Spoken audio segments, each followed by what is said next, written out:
Hello everyone, I hope so you are doing well. आप सभी को पता चल चुका है कि सीटेक का एग्ज़ाम डेट आउट हो चुकी है, यानी कि नोटिफिकेशन आ चुका है। और अगर आपको एग्ज़ाम डेट नहीं मालूम तो मैं बता देती हूँ, 8 फरवरी 2026 को आपका जो एग्ज़ाम होगा वो ऑफ़लाइन होगा। बहुत ही अच्छी अपॉर्चुनिटी है। ऑफ़लाइन में ये फ़ायदा होता है कि आपको टाइम तो उतना ही मिलता है, 2.5 घंटे ही मिलते हैं, लेकिन आपको थोड़ा सा ये होता है कि आप कोई भी पोर्शन उठाकर पहले कर सकते हो। ये बेनिफिट उठा लीजिए। जितने भी सीटेक कैंडिडेट्स हैं या एस्पायरेंट है, जितनी भी तैयारी कर रहे हैं तो मेरे चैनल से जुड़ सकते हैं। इसमें इम्पॉर्टेंट ये है कि आप सभी की क्लासेस स्टार्ट हो चुकी है। इससे पहले मैंने थोड़ी सी डिले हो गई थी क्योंकि मुझे भी लग रहा था कि कभी नोटिफिकेशन आएगा तो ही मैं क्लासेस, लेकिन हमारे पास क्लासेस स्टार्ट हो चुकी है। 3 मंथ्स का टाइम है, जिसमें सबसे पहले मैं जो तैयारी करवाने वाली हूँ वो इम्पॉर्टेंट है एसएसटी की, एनसीईआरटी को फॉलो करते हुए, जिसमें मैंने ओल्ड और न्यू दोनों को ही फॉलो किया है। साथ ही साथ यहाँ पे सीडीपी प्लस लैंग्वेज की बात करें तो लैंग्वेज भी पढ़ाऊँगी। थोड़ा बहुत मैं आपको ये हेल्प कर सकती हूँ कि मैथ्स के कुछ कुछ टॉपिक ऐसे होते हैं जो पीआरटी के लेवल के होते हैं, बहुत ईजी आते हैं, वो हेल्प करूँगी। वो लास्ट की वीडियो में 10 दिन से या 15 दिन पहले ही लेके आऊँगी, क्योंकि अभी ओबियसली एसएसटी मैं पेपर सेकंड के लिए पढ़ा रही हूँ, तो एक एक पॉइंट्स को ध्यान में रखते हुए हम फिर उसके बाद प्रीवियस ईयर के पेपर की प्रैक्टिस भी करेंगे। तो इसलिए आप मेरे चैनल से जुड़ सकते हैं। स्टार्ट करने वाले हैं आज हम हिस्ट्री का सबसे पहला जो इम्पोर्टेंट है, जिसमें आप सभी को पता है क्लास 6 का अतीत के बारे में जानना। तो अतीत के बारे में जानना चाहते हो तो आइए मेरे साथ जुड़िए। सबसे इम्पोर्टेंट है क्लास 6 में इतिहास के पाठ्यक्रम को देख लेते हैं, जो इम्पोर्टेंट है एग्ज़ाम के पॉइंट ऑफ व्यू से, ताकि आपको पता चल सके कौन कौन से टॉपिक्स बार बार पूछे जाते हैं और आते हैं, है ना। यहाँ पे मैं एग्जांपल इसलिए बता रही हूँ ताकि अगर आपको खुद से भी पढ़ना हो तो आपको टॉपिक्स पता होना चाहिए। तो यहाँ पे मैं पढ़ने जा रही हूँ 6 क्लास का सबसे पहला जो टॉपिक है वो है क्या, कब और कहाँ से। फिर दूसरा जो टॉपिक है, टॉपिक समझ लीजिए, चैप्टर समझ लीजिए, आरंभ आरंभिक मानव की खोज में। तीसरा चैप्टर पढ़ेंगे हम भोजन और संग्रह से उत्पादन। चौथा पढ़ेंगे आरंभिक नगर। पांचवा हम जो चैप्टर पढ़ने जाएंगे, क्या बताती है किताबें और खबरें। इस चैप्टर में से काफ़ी क्वेश्चन आते हैं। राज्य, राजा और उसकी प्राचीन गणराज्य, नए प्रश्न और नए विचार। अशोक के बारे में दे रखा है, अनोखा सम्राट जिसने युद्ध का त्याग किया। खुशहाल गांव और समृद्ध शहर। व्यापारी राज्य तथा तीर्थ यात्री। अगला चैप्टर है नए साम्राज्य और राज्य। और आठवां जो लास्ट एट लीस्ट, इमारतें और चित्र और किताबें। तो ये पढ़ना जरूरी है। आपको लग रहा है ना कि ये बहुत ही ज़्यादा 12 चैप्टर है, लेकिन ये आप चाहो ना कि आप 10 दिन में भी ख़त्म कर लो तो नहीं हो सकता। इस चैप्टर में कम से कम 6-7 पेज के हैं। अगर पहला चैप्टर पढ़ने जाऊँगी उससे आपको आइडिया लग जाएगा कि कितने बड़े बड़े चैप्टर हैं। तो अभी से पढ़ना स्टार्ट कर दीजिए। वीडियो देख के, जो भी आपको टाइम मिलता है, जितना भी टाइम मिलता है वीडियो देख के भी देख सकते हैं। आज हम पढ़ने जा रहे हैं कब और कहाँ और कैसे कीजिए मिली थी, ठीक है। हम स्टार्ट करते हैं। सबसे पहला जो चैप्टर है अध्याय 1, चैप्टर नंबर हिस्ट्री का, क्लास 6 का है ये। यहाँ पे लिख रहा है कब और कहाँ और कैसे क्या क्या चीज़ें मिली हैं। सबसे पहले है रसीदा का सवाल था। जो रसीदा एक नॉर्मली एक लड़की है जो अपने अखबार पढ़ते हुए उसकी निगाह एक आपने पता ही है सुर्खियाँ थी जिसमें हाईलाइट होते हैं न्यूज़पेपर में, उसी को उसने देख के ये सोचा कि इस हम कैसे वर्षों में इतना क्या क्या चेंजेस आए हैं उसके बारे में बात कर रहे हैं। सबसे पहला जो यहाँ पे पॉइंट दिया गया है कि कैसे पता लगाएं कि ये चीज़ें कैसी होती है, कब होती है। जानने के लिए कल क्या हुआ था, रेडियो सुन सकते हैं। ऑब्वियसली हम रेडियो सुनते हैं। ज़्यादा से ज़्यादा किसी भी न्यूज़ को अपडेट रखने के लिए हम टेलीविज़न देख सकते हैं, या फिर हम लास्ट ऑप्शन होता है कि किसी को न्यूज़पेपर पढ़ने का बहुत शौक होता है, तो उससे हमें जानकारियाँ मिलती है कि पिछले साल जो आज से 200-300-400 साल क्या क्या चीज़ें हुई थी, हमें किस किस चीज़ों की खोज की थी।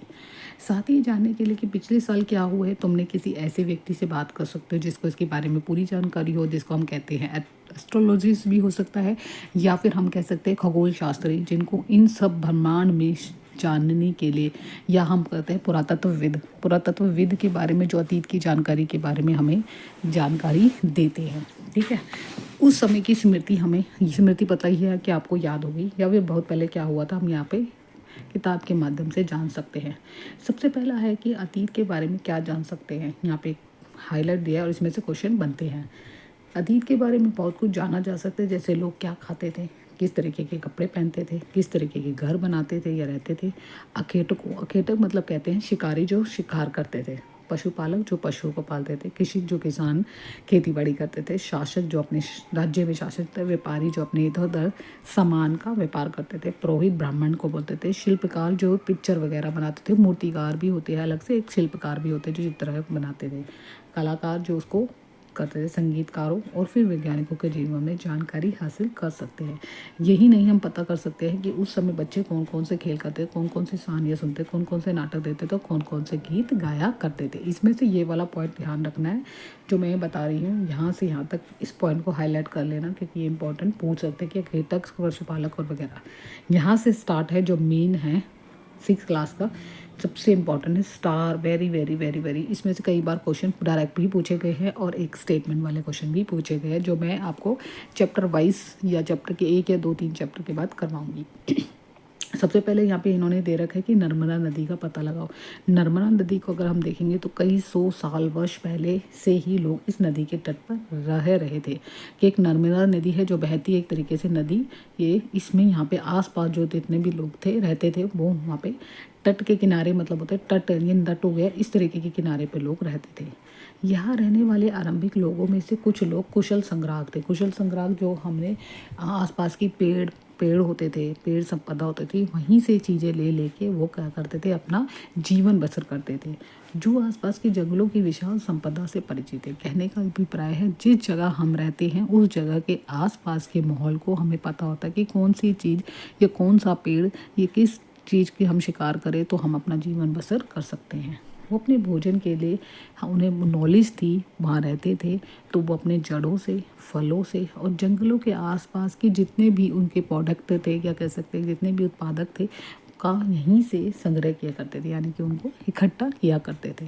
वे सभी जानवरों का अखेटक थे। जानवर मतलब वो जानवरों का भी शिकार किया करते थे, क्योंकि वो जीवन जीना चाहते हैं, तो वो फल फूल, अगर एक जगह पे फल फूल ख़त्म हो गए तो फिर किसका शिकार करेंगे, वो जानवरों का शिकार किया करते थे। इस तरीके से नर्मदा नदी में लोग जो रहते थे वो तट के किनारे रहते थे, आरंभिक लोग थे, अपनी अपनी चीज़ों को खुद संग्रह किया करते थे। इस तरीके से फल हो गया, जड़ें हो गई, या फिर जंगल में बहुत सारी चीज़ें मिलती थी, उनके बारे में इकट्ठा करके रखते थे और शिकार भी किया करते थे। तो ये पॉइंट को ध्यान में रखना है।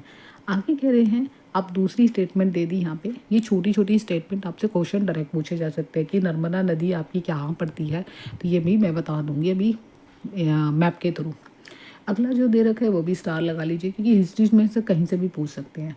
उत्तर पश्चिम की तरफ है सूर्यमान और कृथक की पहाड़ियाँ, तो ये हाईलाइट कर लीजिए कि आपको पता चलना चाहिए कि सूर्यमान और कृथक की पहाड़ियाँ कहाँ पड़ती है। तो उत्तर पश्चिम आप सभी को पता है कि पश्चिम किस साइड होता है। इस साइड अगर हम देखें तो ये साइड हमारा पश्चिम होता है, तो उत्तर पश्चिम की बात कर रहे हैं, तो ये साइड हमारा कौन सा होगा, उत्तर पश्चिम, और ये होगा दक्षिण पश्चिम। तो ये वाले हिस्सा जो होगा, यहाँ पे थी सूर्यमान और कृथक की पहाड़ियाँ। अब इसमें क्या कहा गया है, क्या चीज़ ढूंढी है, क्या लगा है। इस क्षेत्र में कुछ ऐसे स्थान थे जहाँ लगभग 8000 साल पहले, यानी कि 8000 साल पहले, ठीक है, वर्ष स्त्री पुरुष जो भी काम करते थे, सबसे पहले गेहूँ हाईलाइट कर लेना, और जौ जैसी फसलों को उपजाना आरंभ किया था उन्होंने। सबसे पहले उस समय, जो आज से कितने 8000 साल पहले, सबसे पहले गेहूँ और जौ की फसलों को उगाना शुरू करा। उन्होंने भेड़, बकरी, गाय, बैल, पालतू पशुओं को भी पालना शुरू किया था, यानी बनाना, पशुओं को पालतू बनाना शुरू किया था। पालतू मतलब इधर उधर ले जाना। ये लोग कहाँ रहते थे, गांव में रहते थे। तो ये स्टेटमेंट दी गई है सुलेमान और कृथक की पहाड़ियों में कि सबसे पहले उन्होंने 8000 साल पहले स्त्रियों ने गेहूँ और गेहूँ जैसी फसलों को उगाना शुरू किया था। उसके बाद पालतू पशुओं को में सबसे पहले भेड़ आई थी, बकरी आई थी और गाय बैल। तो इन चीज़ों को हाईलाइट करते हुए पॉइंट्स में भी बना सकते हैं, अगर नहीं बना सकते तो मेरे आप नोट्स ले सकते हो। अगला जो है इम्पॉर्टेंट हाईलाइट है, ध्यान से रखिए, उत्तर पूर्व। अब हाँ, पहले हो रही थी उत्तर पश्चिम की बात, अब उत्तर पूर्व में क्या है, गारो और मध्य में विंध्य की पहाड़ियाँ हैं, विंध्यन की पहाड़ियाँ हैं, उसका पता लगाओ। तो इसके बारे में क्या दे रखी है स्टेटमेंट में देख लेते हैं।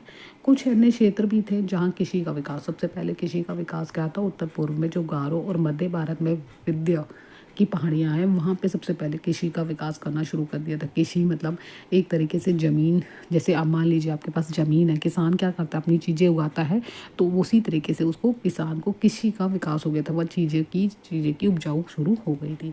तो सबसे पहले जो उपजाऊ किया गया था, जो उपज लगाई गई थी, वो सबसे पहले चावल की लगाई गई थी। तो चावल में उस समय वहाँ पे आसपास में इतना पानी होता है, क्योंकि हमें भी पता है कि चावलों में सबसे ज़्यादा पानी की आवश्यकता होती है। तो वे स्थान विंध्य के उत्तर में स्थित था। तो इस पॉइंट को भी ध्यान में रखना। अब मैं आपको अलग अलग चीज़ें बता देती हूँ जिस जिस चीज़ों के बारे में। यह है उपमहाद्वीप का प्राकृतिक मानचित्र है। इसमें सबसे पहले जो बात हुई थी, जहाँ पे मैंने बताया था नर्मदा नदी, नर्मदा नदी किस साइड है वहाँ पे हमारी नर्मदा नदी यहाँ पे मैं शो कर देती हूँ।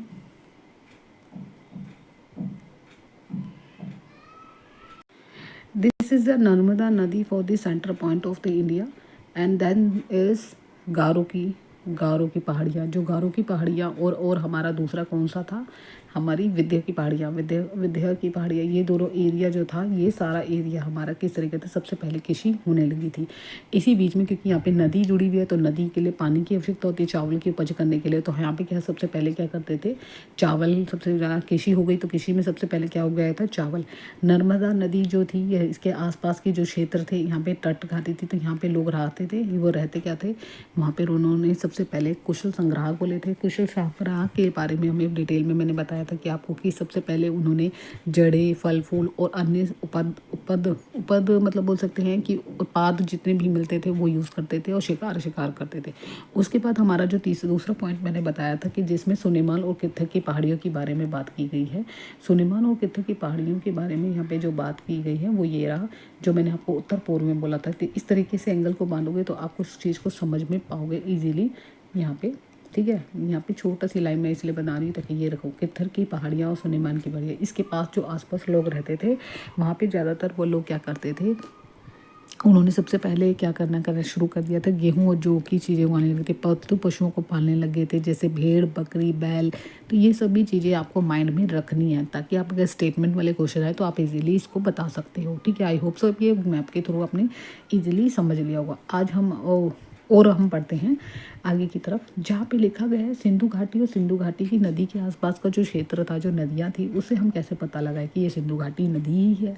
ठीक है, यह सिंधु घाटी सभ्यता ही है। यदि नदियों को कहते हैं जो एक बड़ी नदी से मिल जाती है, यानी कि कहने का अभिप्राय है कि एक बहुत बड़ा नदी है और वो छोटी छोटी नदी जा के इस तरीके से उनसे मिल जाती है, तो उस नदी को सहायक नदी के रूप में प्रयोग किया गया है।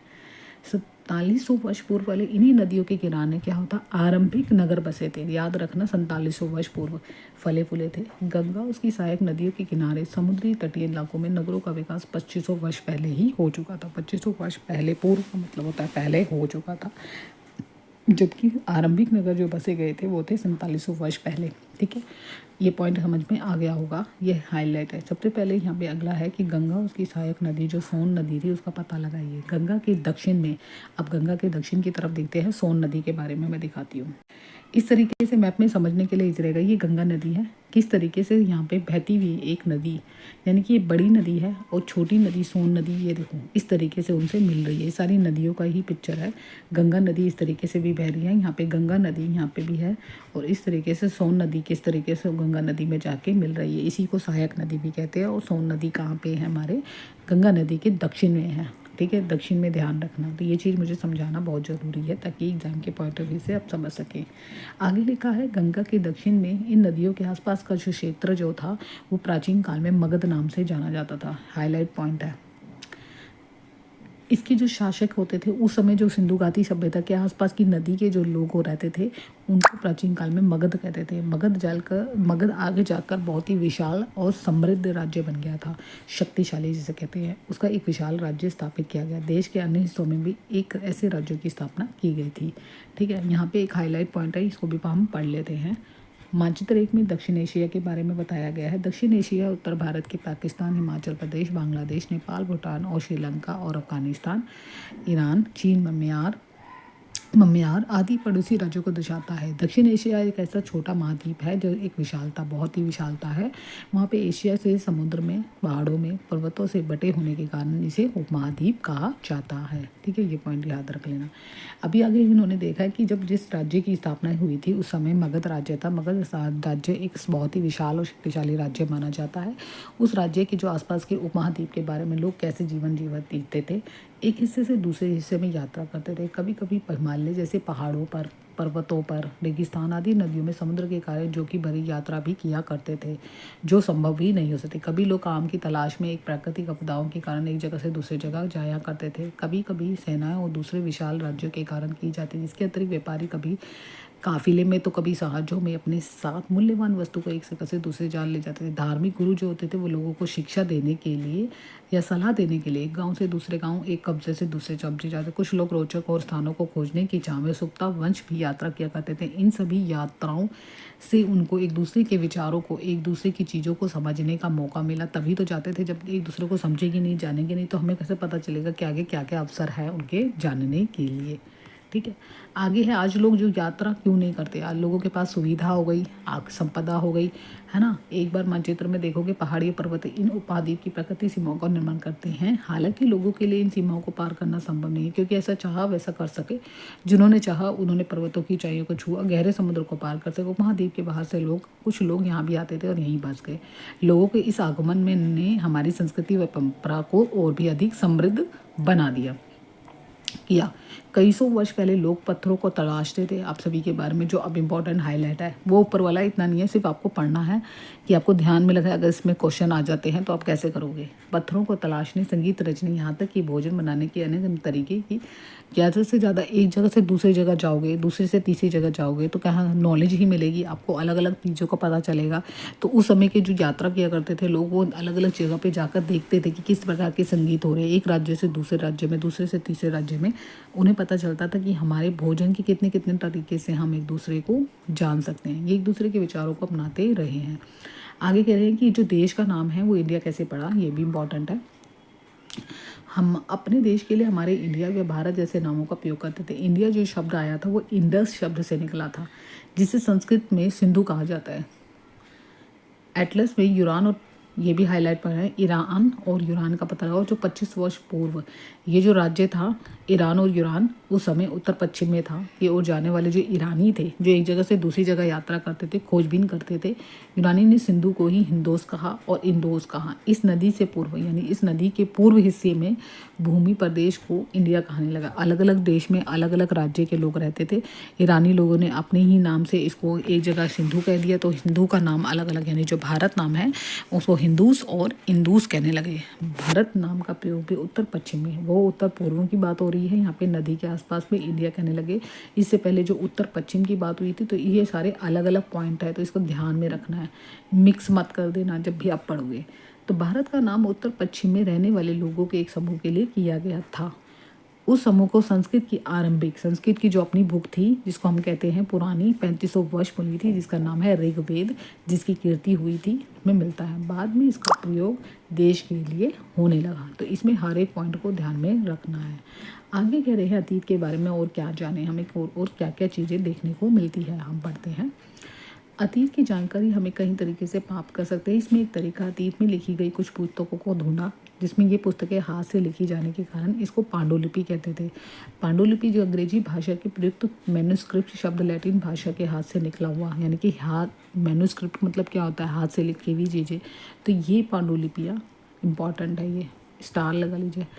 ताड़पत्र और हिमालय जैसे उगने वाले भोज्र नामक पेड़ की छाल से विशेष तरीके से भोजपत्र पर लिखी मिलती थी। जो भी हमें जानकारी मिली है वो इस तरीके से बताया गया कि ताड़पत्रों को काट काट के, पेड़ की ये जो होती है, पेड़ होता है, इसकी छाल होती है, छाल इसको बोलते हैं किनारे पे, उसको उतार के और उन्हीं से ही हजारों वर्ष, कितने हजार वर्ष पूर्व ये चीज़ें मिली हैं।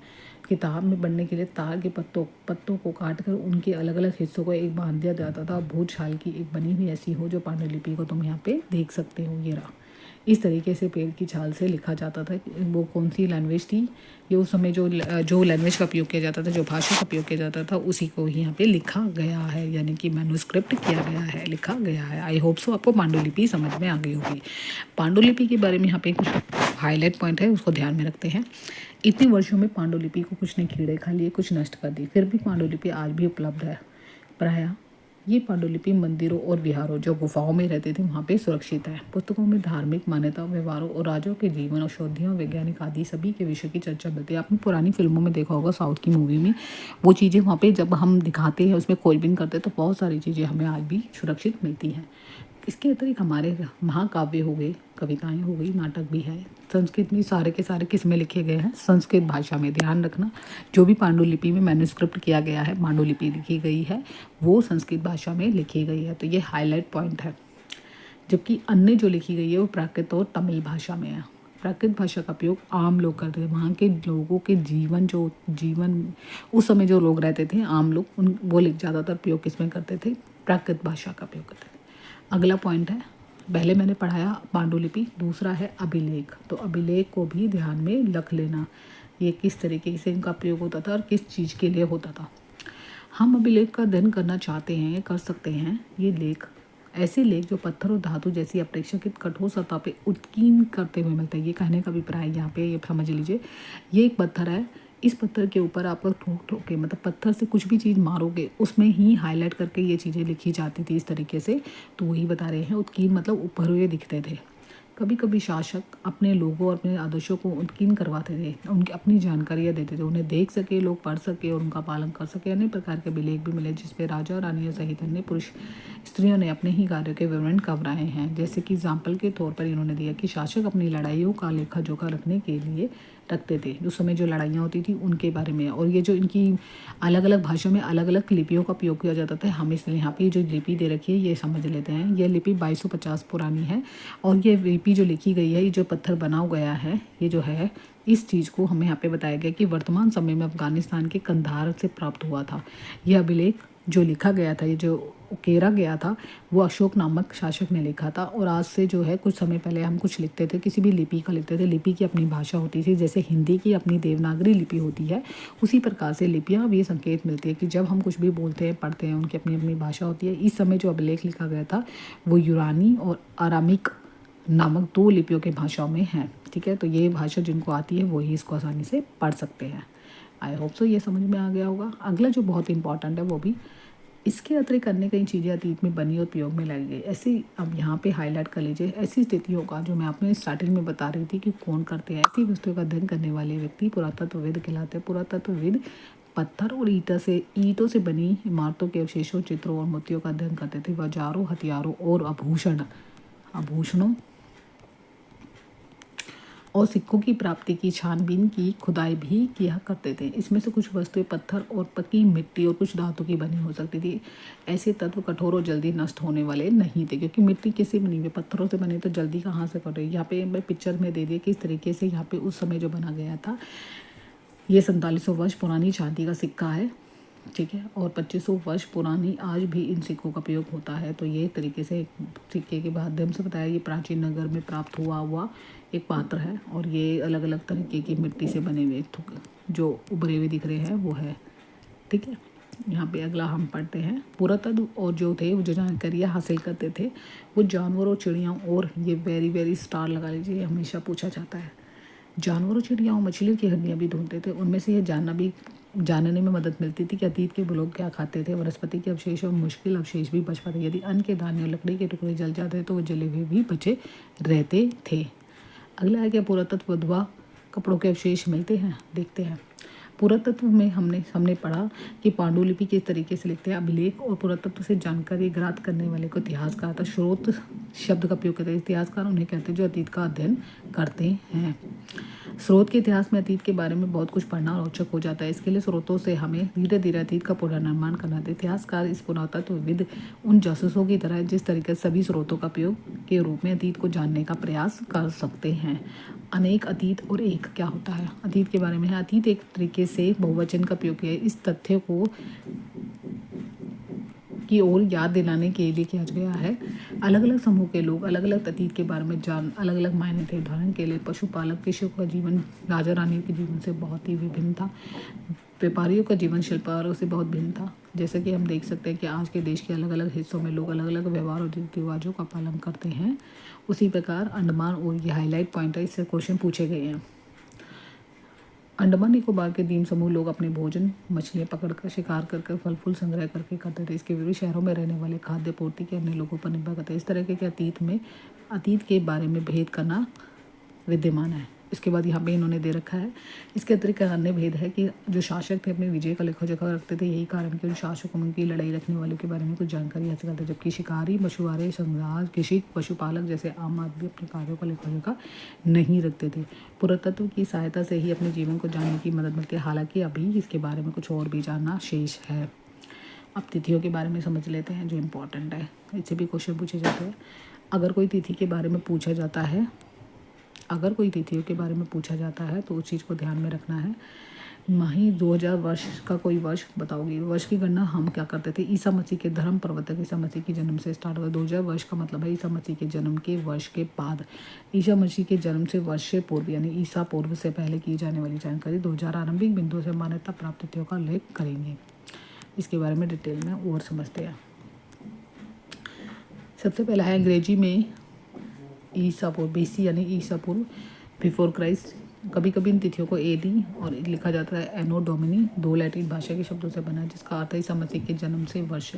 कभी कभी एडी की जगह सीई लिखते थे, बीसी की जगह बीसीई का प्रयोग। सीई के अक्षरों का common era, BC before common era, इन शब्दों का प्रयोग होते थे। ये शब्द क्योंकि विश्व के अधिकांश देशों में अब इस कैलेंडर का प्रयोग सामान्य हो गया है। भारत में तिथियों के रूप में इसका 200 वर्ष पहले प्रारंभ हुआ था। कभी कभी अंग्रेजी में बीपी मतलब बिफोर प्रेजेंट यानी वर्तमान से पहले, तो ये चीज़ ध्यान में रखना। उसके बाद यहाँ पे ले रखा है अनंतर अभिलेख कठोर सतह पर उत्कीर्ण कराए जाते थे। अभिलेख कई सौ वर्ष पहले थे। अभिलेखों की लिपि और भाषा अलग अलग होती थी। अभिलेखों की प्रयुक्त भाषा लिपियों में बदलाव आ चुका था। विद्वान मानते थे कि लिपियों को इसका पता लगाने अज्ञात लिपि का अर्थ निकालने की एक प्रक्रिया द्वारा किया जा सकता है। अज्ञात प्रक्रिया जो थी उत्तर अफ्रीका के देश मिस्र से मिलती थी, जो 5000 साल वर्ष पूर्व पहले राजा रानियों के लिए रहते थे। देखो इस तरीके से इन्होंने बोला कि एक लिपि, एक अपनी लिपि होती थी, वो अपनी भाषा थी। अब इसका पी मतलब है, अब हमें इसमें इस चीज़ को हम डिफ़ाइन नहीं कर सकते कि देखो लायन का एल बता दिया, अब यहाँ पे हम खुद कोई पिक्चर बनी हुई है तो हम कैसे डिफ़ाइन करेंगे। तो ये चीज़ हमें अगर नॉलेज होगी तो ही डिफ़ाइन कर सकते हैं। तो इस तरीके के जो उस समय के इतिहासकार थे वो इन चीज़ों को डिफ़ाइन करते थे। ठीक है, आगे कह रहे हैं मिस्र में उत्तरी तट पर सोनेटा नामक एक कब्जा था। यहाँ के एक उत्कीर्ण पत्थर मिला है जिस पर एक तरह के 3 तरह की भाषा का यूनान मिस्री लूप जो थे मिस्री लिपि के 2 प्रकार की थी, उस प्रकार से यूनानी भाषा पढ़ सकते थे। बताया जाता है राजा रानी में एक छोटे से ही फ्रेम में कातुश कहा जाता था। कुछ विद्वानों ने यूनानी और मिस्र भाषा को अलग अलग बगल में रखते हुए मिस्र भाषा के समानार्थी ध्वनियों को पहचान की। जैसे कि तुम देख सकते हो एल का अक्षर शेर है और ए का जो मैं अभी आपको ऊपर दिखा रही थी चिड़िया का चिड़िया बना हुआ है। एक बार फिर ये जान लिया जाए कि अक्षर किस तरीके से प्रयोग आसानी से अन्य अभिलेखों को पढ़ सकते हैं।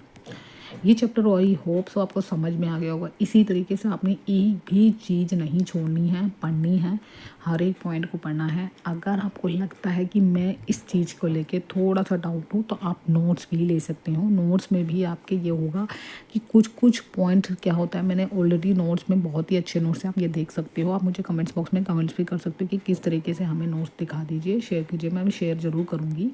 हिस्ट्री के इसलिए बनाए क्योंकि हिस्ट्री के चैप्टर इतने लेंदी हैं कि आप एक चैप्टर को पढ़ने में कम से कम 3-4 घंटे आराम से गए। क्योंकि आपको मैं यहाँ पे जल्दी इसलिए पढ़ रही हूँ क्योंकि मुझे मेन हाईलाइट पॉइंट पढ़ने हैं। इसमें मेन यही है कि पांडुलिपि के बारे में बताया गया, किस तरीके से सबसे पहले नर्मदा नदी के बारे में बताया गया, फिर सुनेमाल और गिद्धे की पहाड़ी के बारे में बताया गया, फिर हमारी गारो और विंध्य की पहाड़ियाँ कहाँ पे है।